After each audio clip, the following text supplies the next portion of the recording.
Good morning. Me again. Sitting out here on my front porch. I don't know why it's so freakishly cold out here.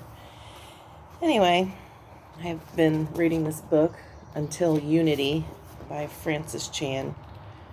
I've been thinking a lot about unity and oneness and what the church should look like in regards to being unified and just together, working together with the one gospel, one Jesus. And just a little excerpt or a little note that he has in here and a little thought. Ooh, here comes the sun. Sorry. He says, well, he starts talking about the fruits of the Spirit, right? And he starts talking about how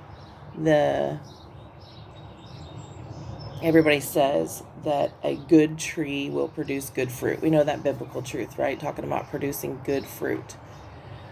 But then he says some things that made me think, like, if you had a tree in the physical world, because you know how I am. I don't know if that sun is like too glaring to me, possibly. Oh, look, there's a better angle. I always think I'm going to go through and edit these videos, but whatever. This is me. Okay, so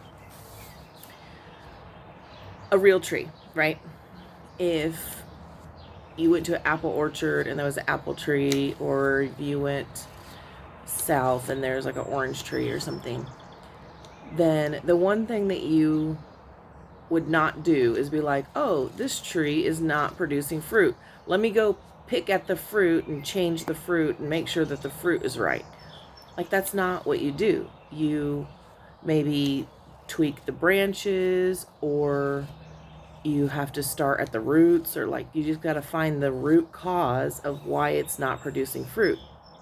And too many times in the spiritual world, when somebody was like, oh, well, I need to work on this fruit or this fruit or this fruit. Well, how can you just work on being more loving or work on being more patient? It's, you got to get to the root, right? And what's the root of the problem? There is something in your life that is not allowing you to be that way. And you think that you can obtain it by yourself, but it's called the fruit of the Spirit. And he says here, the Spirit will produce the fruit when it becomes the master of the person. So many times in Christianity and things that we're doing in the spiritual, we're like, oh, we partnered with God with that or whatever, and we think that it comes from us. But if we surrender to God and surrender to His Spirit, then it is Him that is producing that in us. And so if you want to work on your spiritual tree of good fruit, then you need to make sure that you have good roots, that you have fully surrendered, that you have fully chosen God in your life, that you have a deep connection with Him, that only He can produce the fruit in your life. So just some thoughts for the morning. Love you guys. Hope you have a great day.